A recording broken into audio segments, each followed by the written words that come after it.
guys are all feeding because of these shells here? Do you think that's why they're all grouped here? I reckon, eh? Look, a big snapper, eh? Massive one. And a little stingray? Little stingray? Yeah. Oh, it's so cute. We're here at Kelly Tarleton's aquarium.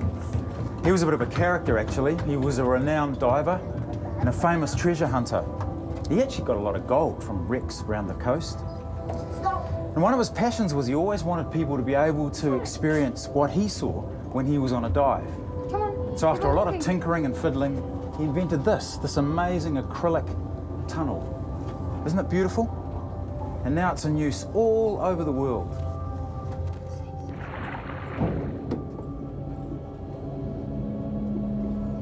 There is such a vast variety of underwater life, shapes, sizes, colours. Fascinating. Some guys live near the top, like this one, and others spend their time cruising the bottom, all very different and fulfilling different roles. A real reflection of the creative and infinite mind of the Creator, as we've been learning. Look at that. Look at that. An interesting thing about fish is that although we call all these guys fish, they are in fact a host of different species, each one completely and utterly unique. So what that means in practical terms is that these guys can't interbreed. So you'll never see a half shark and a half stingray. And that's a good thing. Because what would a half shark and a half stingray do? Sting you and then bite you. Sting you and bite you. Yeah. Oh, this one. Look at that. Oh, look at those big kingfish. Man, aren't they cool?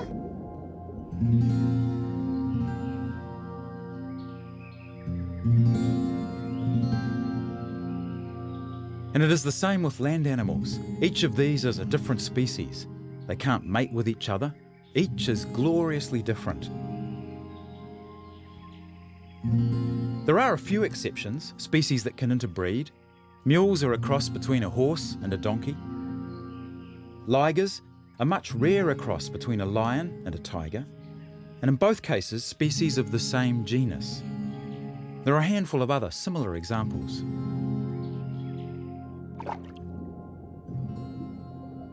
And here's where it gets a little bit interesting.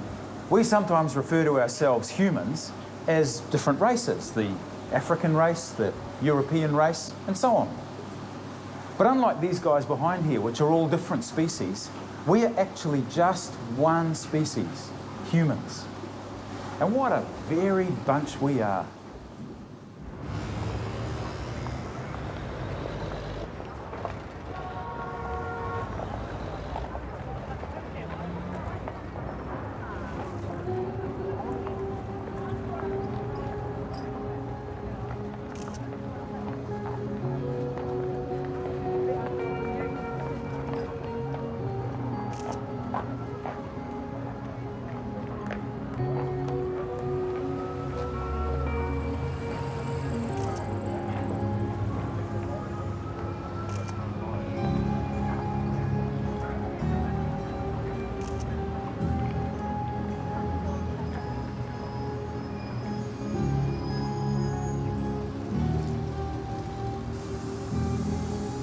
As humans, we're different colours, we speak different languages, we come from different cultures, and we belong to different nations. And unlike the animals that we've been looking at, we're different. We're one genus, one species, one whole thing. Wherever we travel, whoever we're with, we can intermarry, we can breed, we can have children.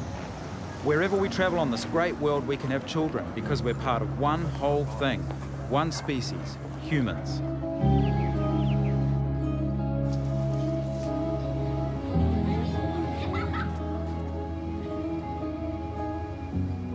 This organisation exists because we recognise at times we need help to sort out our fights, take care of the needy, because, again, the premise of it is that we're all one family, one entity, the human race.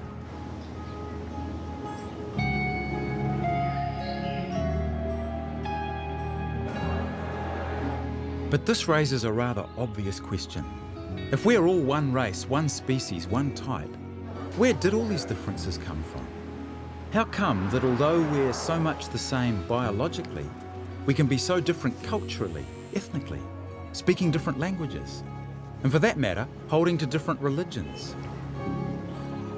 Well, the Bible tells exactly how and why. Let's go find out.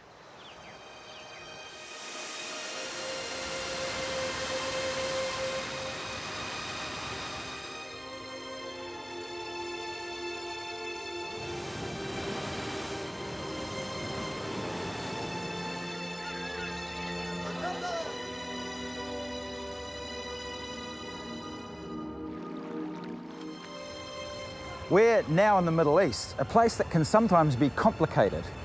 And we ran up against one of those complications trying to bring you the next part of the story. We wanted to show you a pile of very, very ancient stones. Incredibly ancient, old building stones actually. We were trying to get to a place called Borsippa province in southern Iraq, near a town called Nasiriyah. And try as we might, eventually the government told us that we weren't allowed in. And with very good reason actually. There's been a whole pile of car bombings and different forms of violence and a lot of bloodshed, sadly, just over the last little while. And frankly, we're safer not going. So instead, here we are in Dubai, part of the United Arab Emirates, and a place famous for its architecture, stunning architecture. I mean, take a look at this one, for instance.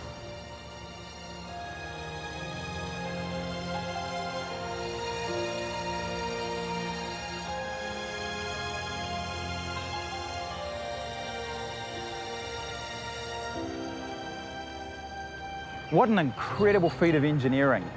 This is a place that just loves to build. Listen to them, you can hear them still building in the background. Let me read you the vision behind this building. In Burj Khalifa, we see the triumph of Dubai's vision of attaining the seemingly impossible, and of the resolve of its leaders and people to work hand in hand in truly awe-inspiring projects. We had but one inspiration, the unflagging enthusiasm set in motion by His Highness Sheikh Mohammed bin Rashid Al Maktoum, who inspires us to reach for the stars. Well, given that we're here, why don't we go and have a look inside?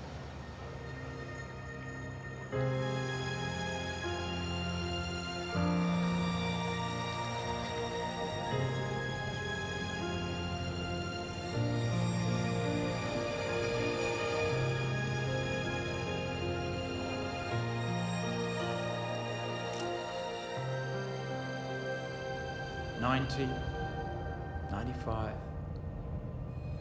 $110, $115.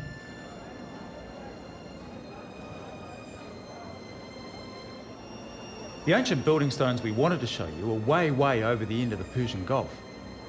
And funnily enough, they're from a tower too, from perhaps the oldest tower ever in the world.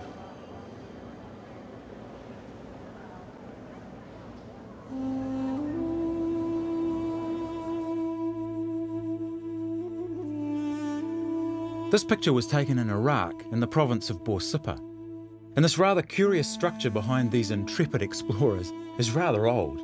It's what remains of a ziggurat, a sort of a tower. Over the years, this tower's crumbled and been rebuilt a few times. The earliest stonework here goes back to earlier than 2000 BC.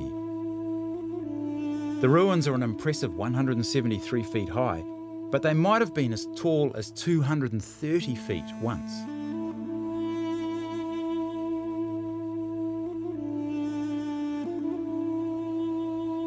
Although it's in what appears to be the middle of nowhere, both ancient Jewish writings and the Talmud, as well as Arab traditions, suggest that this might, only might, be the original Tower of Babel that the Bible talks about.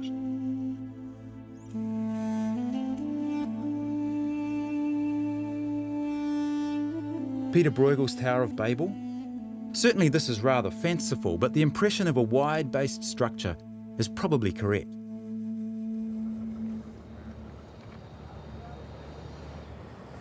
Let's take a look at the Bible story found in Genesis chapter 11.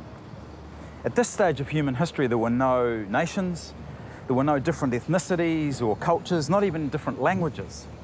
Instead, God had told Noah and his family to spread out, to fill the earth, and to take care of it. But what happened is when they came to a plain called Shinar, they stopped and settled down.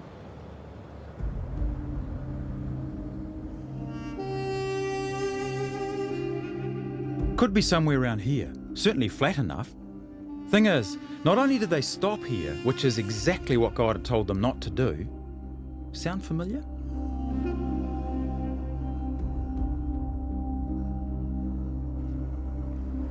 Not only did they stop, but they also decided to build what was for their time a stonkingly huge tower. A tower that would reach to the heavens, that in their words would make a name for themselves. It mightn't seem like a problem, but there's a rather large issue lurking in here. Let's take a look. We've already seen that once sin entered the world, things spiraled downwards. First Adam and Eve disobey God, and their own relationships begin to unwind. Then, driven by seething jealousy, their son Cain murders his brother Abel, the first recorded murder in history. The story of Genesis then jumps to Lamech. He's threatened by a young man, and in response he kills him, a totally disproportionate action. He then boasts to his family to beware of him because he will extract revenge 77 times. It's harder to get more vindictive and more dangerous than that, to pay back someone 77 times. Imagine living next door to him. Evil is running rampant. The writer of Genesis piles one story on top of another just to show how badly things are going. The story then jumps to the great flood, and things are much worse. The story records that the Lord saw how great man's wickedness on the earth had become, and that every inclination of the thoughts of his heart was only evil all the time. Twice the Bible says the earth was corrupt in God's sight and full of violence. God sends the great flood to halt this downward spiral, this rebellion. The whole earth is flooded and all of humanity is gone, except for Noah and his family in the ark. We might have thought that hosing the whole earth down like this would have washed the slate clean, but it didn't. Actually, things were steadily getting worse, even after the new beginning. The building of this tower showed how far things had gone, and in fact, it upped the ante. Rather than simply rebelling against God, as they'd done before, the human race had now decided to do without him, to pension him off, to disregard him altogether. They would build a tower that would reach to the heavens, that would allow them to make a name for themselves.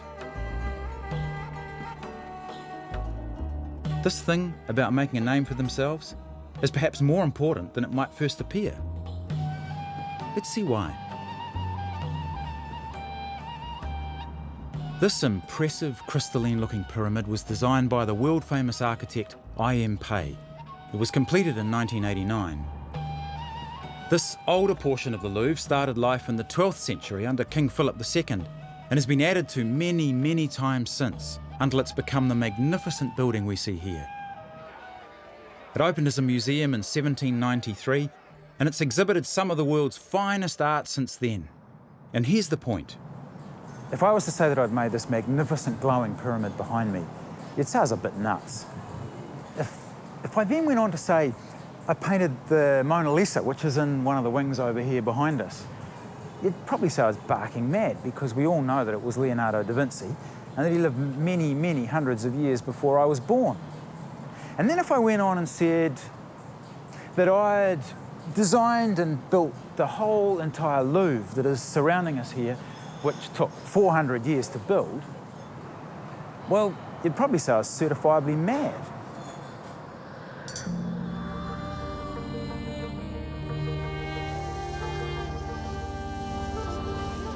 But that's what's going on here. An attempt to say, we are the brains, we are the greatness, and the world belongs to us, not to God. But what happens next is rather interesting and explains a lot. And to look at it, it's possibly easiest to go to the very end of the story, to today's present world, and look at it from there. Let's go.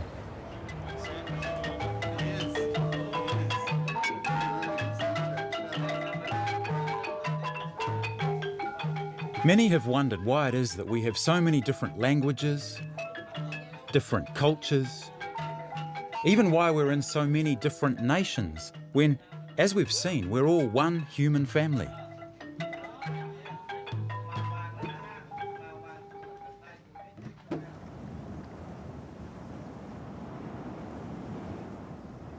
The Bible says the answer goes way back to the Tower of Babel. God saw the building of the tower for what it was. A clumsy attempt to build something to reach to the heavens, to replace God, and take control of the whole world.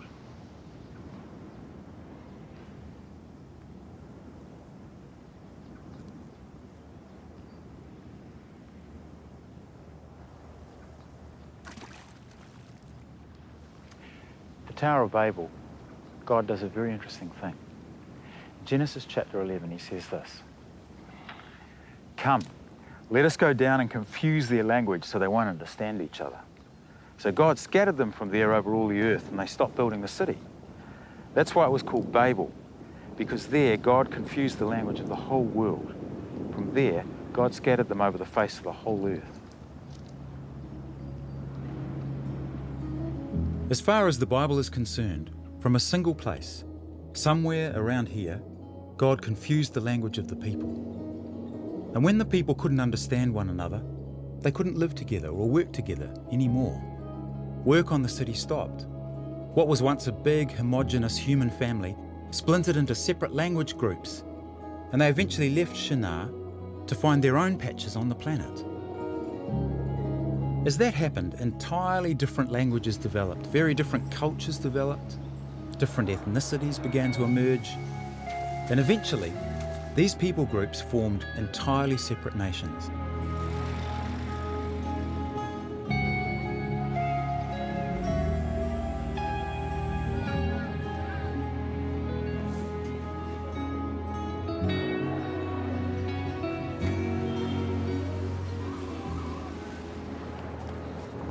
So although now we might have different skin colours, different ways of doing things, different ways of dressing, And no matter what race we come from, where we choose to live, how we choose to build our houses, the Bible says that we all come from one common stock. and that all these differences originate from the scattering that took place at the Tower of Babel.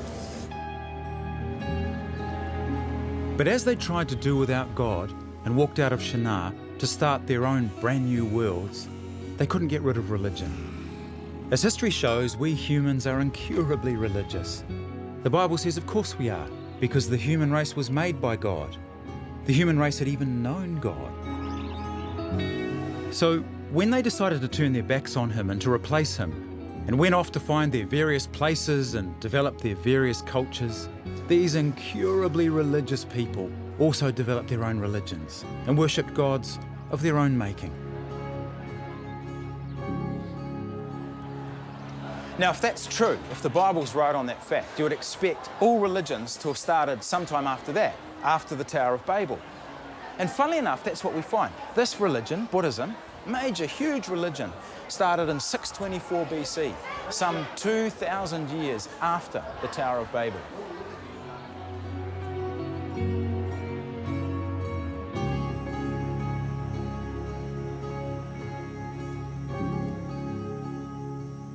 This is the incredible Angkor Wat temple. It's one of the 7 man-made wonders of the world, deservedly so. The place is huge. It stretches for 1.5 kilometres one way and 1.3 kilometres the other. Incredible build. When it was built as a Hindu temple, an old religion. Hinduism as we know it started around about 200 BC. Again, many thousands of years after the Tower of Babel.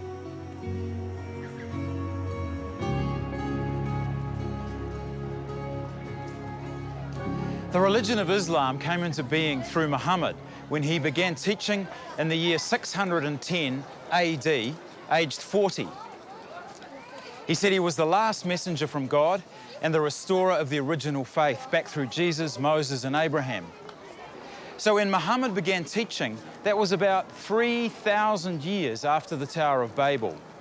And frankly, when we trace the development of all the world's religions, every single one of them began after Babel. The